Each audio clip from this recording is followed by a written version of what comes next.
It was here on the 26th of December 1944 that Lieutenant Charles Bogus in his M4 Sherman Cobra King would meet up with men from the 326th Airborne Engineer Battalion of the 101st Airborne Division on the road to Bastogne. But in this episode of World War II Wayfinder, we're not going to look at the 4th Armoured's role in breaking the encirclement here at Bastogne.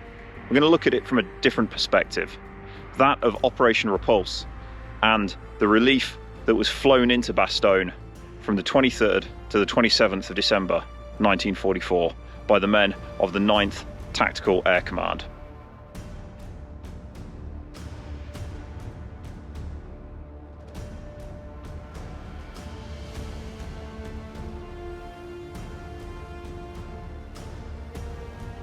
Punching their way through the German lines and making it up the road from Assenois, they would link up with the 101st Airborne at this fort behind me. Patton's men of the US 4th Armoured Division had been fighting for days to make their way to Bastogne and relieve the encircled men of the 101st Airborne Division. However, they'd encountered difficulties along the way, but it was here that the 37th Tank Battalion would finally punch a hole through those German lines and link up with the 101st, finally ending the encirclement of the town here.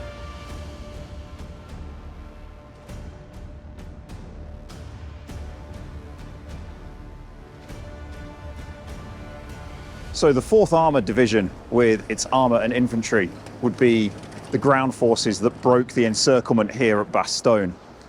But they weren't the first to break into Bastogne and help the defenders, the men of the 101st Airborne, Combat Command B of the 10th Armoured, and the other attached units in the perimeter here at Bastogne. That responsibility would fall to the men of the 101st Airborne Pathfinders, the aircrew of the 9th Troop Carrier Command, and the surgeons and medics of the US 3rd Army.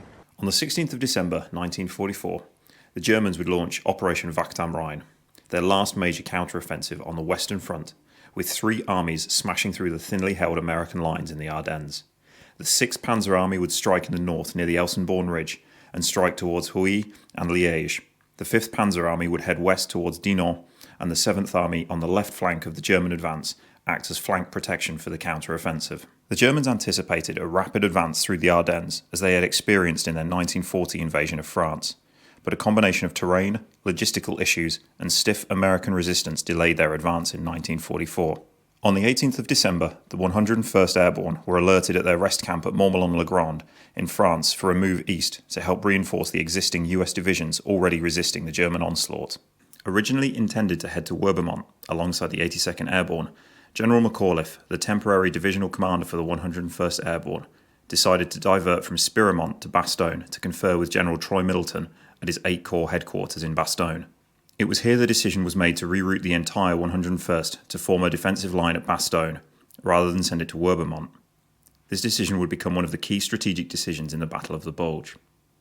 Arriving in the small hours on the 19th of December 1944 at Mont Saint-Étienne, the men of the 101st were met with retreating columns of dazed and battered 28th infantrymen who had already faced the full might of the German opening attacks. The situation east of Bastogne and the enemy's strength was relatively well known. However, the fact that alongside the retreating US infantry, it was not known that the advanced elements of the German infantry had been moving west past the town during the early hours of the 19th of December.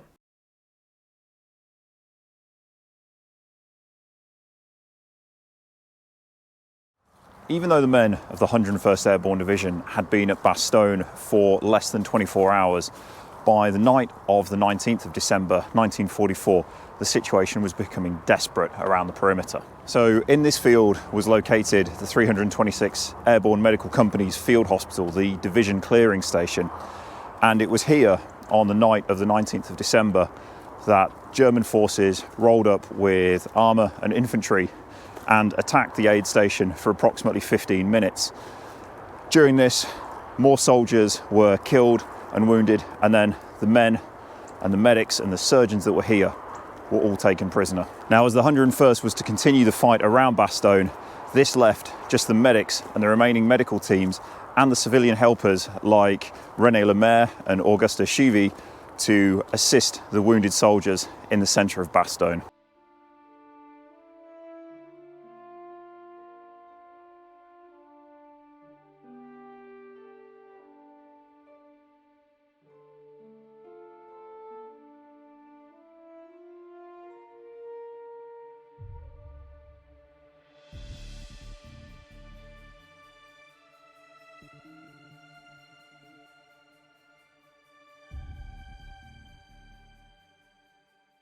The initial plan had been to form a regular blocking line to prevent further German movement west, but McAuliffe soon became aware that the German forces had continued west past Bastogne, and this would pressure the left flank of his line and allow for encirclement, so a 360-degree perimeter was established to hold the vital crossroads town. The 101st would not be alone in the defence of Bastogne, as Combat Command B of the 10th Armoured were already there and had broken down their forces into 3 combat teams who would head toward the eastern edge of the perimeter to help prevent the Germans taking the town. For the next few days, the fighting around the Bastogne perimeter was severe, and by the 22nd of December, Bastogne was completely surrounded by the German forces. Now, behind me in the mist is the Kessler farm, and you'll have to take my word for it.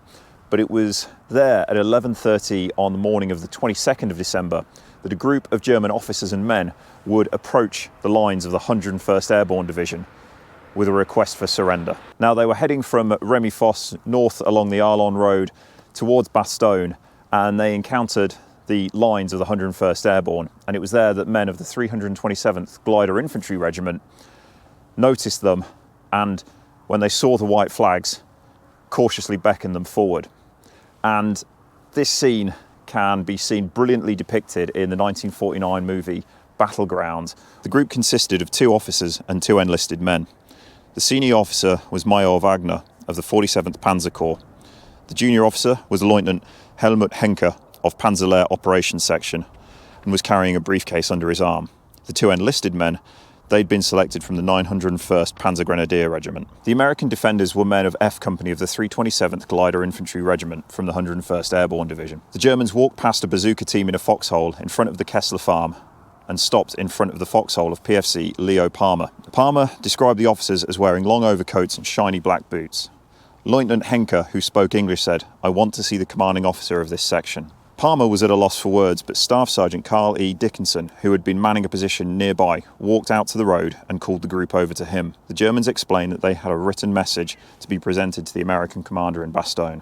The message was passed from F Company to McAuliffe's headquarters at Bastogne Barracks by Major Jones, the operations officer from the 327th Glider Infantry Regiment headquarters. Upon receiving Major Jones's phone call at divisional headquarters, the acting chief of staff, Lieutenant Colonel Ned Moore, entered Brigadier General Anthony C. McAuliffe's sleeping quarters adjacent to the communications centre. Moore wakened McAuliffe and told him, "The Germans have sent some people forward to take our surrender." Moore recalled that Brigadier General McAuliffe, still half asleep, said, "Nuts," and started to climb out of his sleeping bag. Moore then went back out into the communications centre where he briefed the rest of the division staff on the ongoing situation, including telling them of McAuliffe's remark of nuts. By this time, Jones had arrived at divisional headquarters with the letter. To the USA commander of the encircled town of Bastogne, the fortune of war is changing. This time the USA forces in and near Bastogne have been encircled by strong German armoured units. More German armoured units have crossed the river Orte near Orteville, have taken Marche and reached St. Hubert by passing through Ypres, Cibray, Tilley. Liebremont is in German hands. There is only one possibility to save the encircled USA troops from total annihilation. That is the honourable surrender of the encircled town. In order to think it over, a term of 2 hours will be granted, beginning with the presentation of this note. If this proposal should be rejected, 1 German artillery corps and 6 heavy AA battalions are ready to annihilate the USA troops in and near Bastogne. The order for firing will be given immediately after this 2 hours term. All the serious civilian losses caused by this artillery fire would not correspond with the well-known American humanity. The German commander. By this point, McAuliffe had returned to divisional headquarters and was informed that Jones had phoned to say that the 2 German officers were still waiting at the F Company command post. Since they brought a formal demand, they felt they were entitled to a formal reply, and they were to return to the German lines 2 hours after delivering their message. Inside, in the presence of his staff, McAuliffe wondered aloud, "Well, I don't know what to tell them." At that point, Kinnard said, "What you said initially would be hard to beat." McAuliffe asked, "What do you mean?" Kinnard said, "Sir, you said nuts." All members of the staff enthusiastically agreed, so McAuliffe wrote it down on a message pad and said, "Have it typed up." The reply was typed up, centred on a full sheet of paper. It read, December 22, 1944, to the German commander, nuts. The American commander. Colonel Bud Harper of the 327th Glider Infantry Regiment took the reply and drove to the F Company command post. Harper told Henke that he had the American commander's reply. Henke asked if it was written or verbal. Harper answered that it was written, and he put it in the hand of the blindfolded German major. Henke asked about the contents of the reply, because if it was affirmative, they were authorised to negotiate further. Harper said the reply consists of a single word, nuts. Henke, not understanding, asked, "Is that reply negative or affirmative?" Harper said the reply is decidedly not affirmative, adding, "If you continue this foolish attack, your losses will be tremendous." Henke translated for the major. The major nodded. The two German officers were blindfolded once more and then driven again by a roundabout route back to their entry point at Kessler Farm. The blindfolds were removed and the Germans opened and looked at the reply. They asked, "What does this mean?" They obviously didn't understand the American slang. Harper and Premetz, a German-speaking medic with the 327th Glider Infantry Regiment that was at the Kessler Farm, discussed how best to explain it. Harper suggested, "Tell them to take a flying shit." Premetz thought about it, then straightened up, faced the Germans and said, "Du kannst zum Teufel gehen." He told Harper it meant, "You can go to hell." This is the village of Le Trebois, and it was here that the 901st Panzer Grenadier Regiment had their headquarters, and it was this location that the two officers, Major Wagner and Lieutenant Henke, and the two enlisted men, came to after they had received the American commander's reply, "Nuts." So Major Wagner would give the American commander's message to the 47th Panzer Corps commander, General von Lüttwitz, and he told him that nuts was very much a negative response. Now at this meeting was also General Bayerlein, Fritz Bayerlein of Panzerlehr. Upon hearing the information about the American commander's response, General Bayerlein said that he would then strike Bastogne with all of his artillery. General von Lüttwitz interrupted him and said that that artillery had been moved on. Bayerlein said, well, they'll do it without the artillery, that he will send his men in to take the city. Lüttwitz interrupted him again and stated that it wasn't his objective and that he was to continue pushing west and that the men of the 26th Volksgrenadier Division would take Bastogne. December the 22nd, 1944, the 101st Pathfinders at Charlegrove, England. At 13:30 on December the 22nd, Lieutenant Williams walked up to Jake McNeice and told him to report with his stick of Pathfinders to the airfield at Charlegrove in 30 minutes and being ready to jump. McNeice protested that conducting a training jump in the snow would result in unnecessary injuries. Besides, most of them already had 40 to 50 jumps. To McNeice's surprise, Williams informed him that it was a combat jump. At 1400, their truck pulled up to a C-47 with its engines running. Smoke grenades, panel markers, and Eureka sets were waiting. While the men loaded the equipment, Williams and McNeice reported to the group operations for the pilot jumpmaster briefing. Several Army Air Force colonels shook their hands and wished them good luck. McNeice queried, "What do you mean, good luck? Where are we going and what's the deal? When are we going to get briefed?" "Right now," was the reply. The officers pulled out a map and pointed to a circle drawn on it. "That's Bastogne," said one. "Your division is cut off in there and completely encircled. At least the last time we heard from them. We have not heard from them in 2 days. The division was in a desperate fight for survival, and an aerial resupply drop was its only hope." Fortunately, the drop on the 22nd of December was recalled in mid-air, and the Pathfinders returned to their airfield to make thorough plans for a jump into Bastogne the following day. After they landed, the Pathfinders went to the operations room to plan another, better prepared attempt for the next day, even though some reports indicated that the 101st had already been overrun. Although they now had more detailed maps, McNeice doubted that their pilot could find the target. As a safeguard, he suggested that they fly 2 Pathfinder sticks in separate planes. If the first stick landed within German lines, it would send a black smoke signal. The other plane would circle around and try to locate the surviving Pathfinders. If the first stick landed in friendly lines, it would throw orange smoke and the second stick would try to jump on the same spot. McNeice looked out on the pilot of his plane. Lieutenant Colonel Joel L. Crouch had been involved in Troop Carrier Command's end of the Pathfinder training since Sicily. No other pilot was better qualified for the mission. At 06:45 in the morning on December the 23rd, planes carrying the 2 Pathfinder sticks took off from Charlegrove, headed for Belgium. As they did so, other C-47s loaded with supplies were getting ready to take off. As soon as they received a clear signal from the Pathfinders, the heavily laden transport planes would immediately head for the besieged town. I'm just on the outskirts of the village of Omruel, which is just on the western side of Bastogne, and it was here where the drop zones would be located for the resupply missions that would take place during the 23rd through to the 27th of December 1944. So at 06:45 on the morning of December the 23rd, 1944, Jake McNeice and the other Pathfinders boarded their C-47s and left Charlegrove for the drop zones here to mark them for the main force of C-47s that would be flying in close behind. As the 2 C-47s carrying the Pathfinders neared Bastogne and the drop zone, Crouch's co-pilot turned on the red light in McNeice's aircraft so that the men would stand up, hook up and get ready to jump. Just as they did so, all hell broke loose with bursts of anti-aircraft fire all around their aircraft. Now during this run into the drop zone, A loud bang was heard in McNeece's aircraft, making him jump.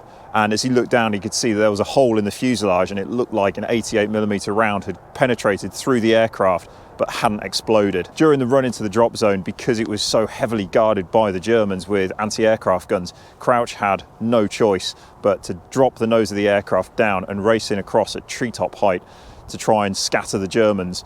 He would then pull the aircraft back up to jump height, allowing the Pathfinders to exit the aircraft safely. As Crouch put the aircraft into a dive, it threw the Pathfinders to the floor. But as they picked themselves up again after the aircraft levelled off, they were able to get up, and McNeece could see clearly through one of the windows a large cemetery, and that could only mean one thing. They were very close to the drop zone over at Bastogne. So just after 9:35 a.m, the green light went on, and McNeece and the rest of his men followed him out of the aircraft in rapid succession. Now, as McNeece exited the aircraft, he didn't know the situation on the ground and exactly the disposition of the Germans, and not wanting to be stuck out here with himself and only other 10 men to try and defend against the German attackers, he started to throw orange smoke whilst airborne under his parachute canopy, so that the Pathfinders in the other C-47 knew to exit their aircraft over the drop zone at the same time. Spotting the orange smoke ahead, the 10 Pathfinders in First Lieutenant Lionel Wood's plane jumped as well. Both sticks landed in a field on the edge of town. Lieutenants Williams and Gordon Rothwell immediately reported to the division headquarters, which ordered the drop zone set up in the fields between Bastogne and Assenois. Jack Agnew climbed to the top of the pile and set up his signalling equipment. The rest of the Pathfinders laid out marker panels to identify the drop zone. As the Pathfinders worked, 21 C-47s from the 441st Troop Carrier Group, loaded with the desperately needed cargo, orbited over France waiting for a signal. They'd taken off in the worst flying weather possible, operating solely on instruments through clouds that hugged the ground. But this was par for the course.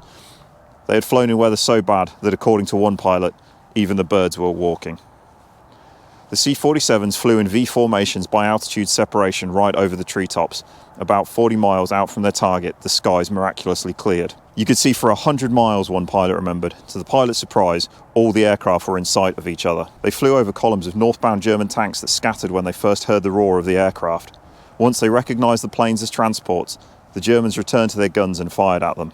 Within 30 minutes of the Pathfinder's landing, the planes were nearly over Bastogne. Pathfinders waited until the last minute to turn on their Eureka set, so as not to give their position away to the German radio direction finders.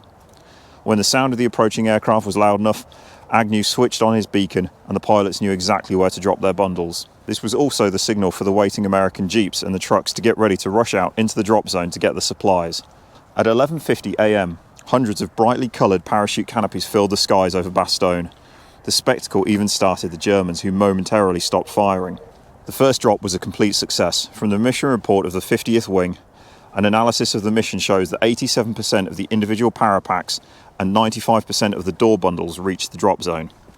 The total load reaching the drop zone was 74,800 pounds, just under 60,000 pounds of those were mines and explosives, over 14,000 pounds rations, and 800 pounds in medical supplies.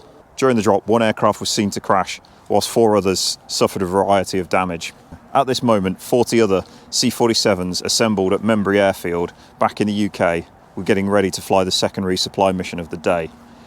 Because of bad weather, they did not take off in large groups, but rather as individual flights. The Warbird Coffee Company has a clear objective. That is to give back to those who worked so hard preserving our aviation heritage from the Second World War. In proud partnership with the Night Fright C-47 Restoration Project, we at Warbird Coffee created Night Fright Coffee. C-47 Night Fright would take part in all Allied airborne operations from D-Day through to Operation Varsity in March 1945, and now under restoration in the UK. When it's airworthy again, it will fly from its wartime home at Membry in Wiltshire, England. To find out more about the C-47 Night Fright Restoration Project and the Warbird Coffee Company, and where you can purchase Night Fright Coffee, please see the links in the description to this video. Each group flew at different altitudes in order to complicate matters for the German anti-aircraft artillery. Even though the Americans tried, one C-47 was lost on the third resupply mission on the 23rd of December. Sadly, all the crew on board were killed. The third resupply mission for the 23rd of December 1944 was a success. Of the 264 troop carrier C-47s involved, 253 arrived over the drop zones and were able to dispatch 334 tons of ammunition, rations and medical supplies for the besieged troops in the town. While the supplies were welcomed by those in Bastogne, it was evident that they wouldn't sustain them there for more than approximately one day. So for the 24th of December, more airlifts were planned. A priority resupply mission took off early in the morning at 08:55. The mission was 6 C-47s of the 9th Pathfinder group, and they flew to Bastogne on dead reckoning using the GEE ground system, allowing them to fly over the top of the overcast that had set in. They confirmed picking up the Rebecca and Eureka signals 34 miles out from Bastogne. However, one plane who struggled with communications had to turn back at the initial point. The other 5, after dropping their bundles, returned to England as 156 C-47s from the 434th, 435th, 436th and 437th Troop Carrier Groups were leaving for another resupply mission to Bastogne. Of the 5 returning, 3 were severely damaged from flak and small arms fire. The main resupply mission for the 24th was more successful than that of the previous days, and this was again due to the altitude being changed and the formations being tight. They were over enemy territory for only 12 minutes, and the German artillery could not change the altitude and sight in on the planes as quickly as they had done on the previous day. All of the C-47s bar 1 made it back to their bases in England. One, however, from the 72nd Squadron of the 434th Troop Carrier Group had to make an emergency landing at a base in France due to bullets penetrating its fuel tanks and it not having enough fuel to make the trip back across the channel. So just to orient you and try and give you an idea of the ground, behind me is the town of Bastogne.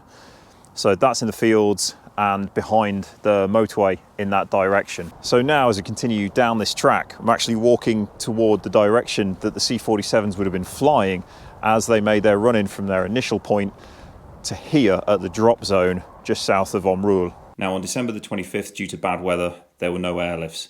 However, there were more planned for the next day on the 26th. The mission for the 26th of December was planned for 290 C-47s. However, due to the weather closing in, they waited sitting on the airfields throughout daybreak and into mid-morning. However, by midday, visibility had improved and 9th Troop Carrier Command Headquarters decided to go ahead with the mission. If, however, in the 5-hour flight to Bastogne the weather did not improve, they would abort the mission. The aircraft began taking off between 12:05 and 12:25. They kept a loose formation, passing through the undercast until they were above the cloud ceiling, where 289 aircraft loaded with 169 tons of ammunition, signal equipment, gasoline and other necessities began to group up into tighter formations and head towards Bastogne. At the initial point the weather lifted, their route took them over the lead elements of Patton's 3rd Army, the 4th Armoured Division, which was headed for Cibray. After watching the seemingly unendless air armada head for Bastogne, the 4th Armoured Division commander, Colonel Creighton Abrams, changed his plan and headed straight for Bastogne as well. On this mission, one plane belonging to the 75th Squadron of the 435th Troop Carrier Group was lost. Even though the plane was severely damaged and its crew injured, pilot Captain Paul W. Dahl stayed on course to the drop zone, released his bundles on target before crash landing the plane. The crew fortunately survived and were rescued by GIs inside the Bastogne perimeter. 28 planes from the 435th Troop Carrier Group received Category A damage and as such had to make emergency landings at airfield A83 in Domaine, France. A83 had been designated as the emergency airfield for these relief missions as it was only an hour away from the drop zone. The 436 fared better with only 5 planes receiving slight small arms damage. The 438th also had minimal damage with the exception of one harrowing incident. Now, after the capture of the 326 Airborne Medical Company's clearing station on the northwest corner of Bastogne on the night of the 19th of December, it was evident that Bastogne was in need of medical trained personnel. So, the 50th Wing had been assigned a single glider mission to carry medical staff, 5 medical officers and 4 medics from the 3rd Army, all of whom were volunteers for the mission, along with their supplies, into the perimeter on the 25th of December. However, due to the bad weather, the mission was delayed until the 26th.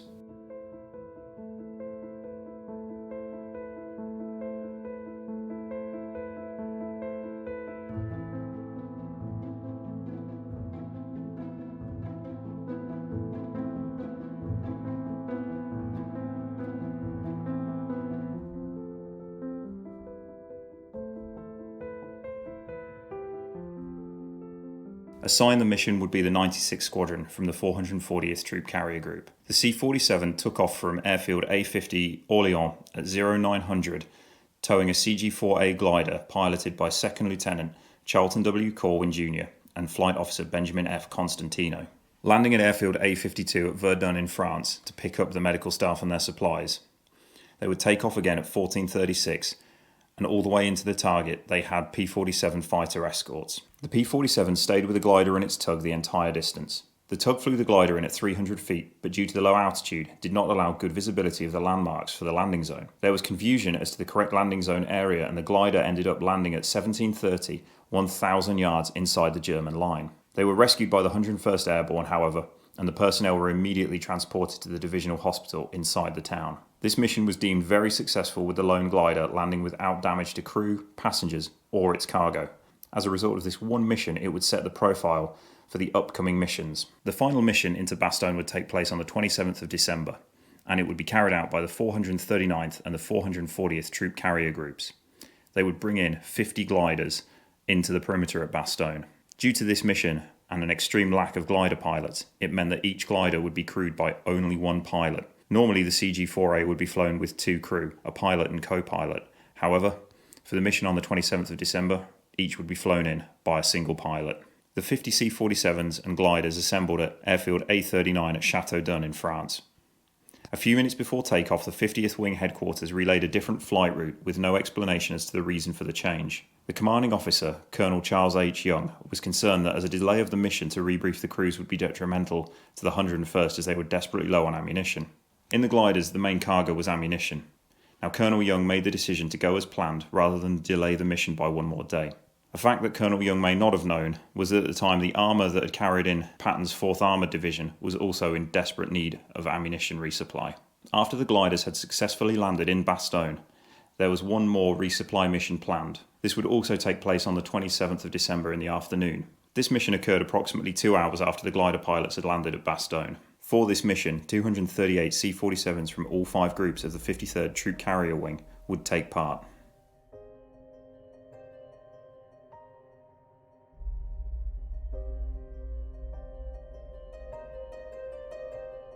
Now, it was the men like those of the 506 and the other regiments that were in the 101st and Combat Command B of the 10th Armoured and all of the other units that found themselves here in the perimeter at Bastogne that would benefit hugely from the efforts of 9th Troop Carrier Command and the surgeons and medics from the US 3rd Army. Thanks to their efforts in dropping the much needed ammunition, medical and ration supplies into the perimeter here at Bastogne between the 23rd and 27th of December 1944, it gave the men here the ability to continue resisting until the breakthrough by the 4th Armoured on the 26th of December.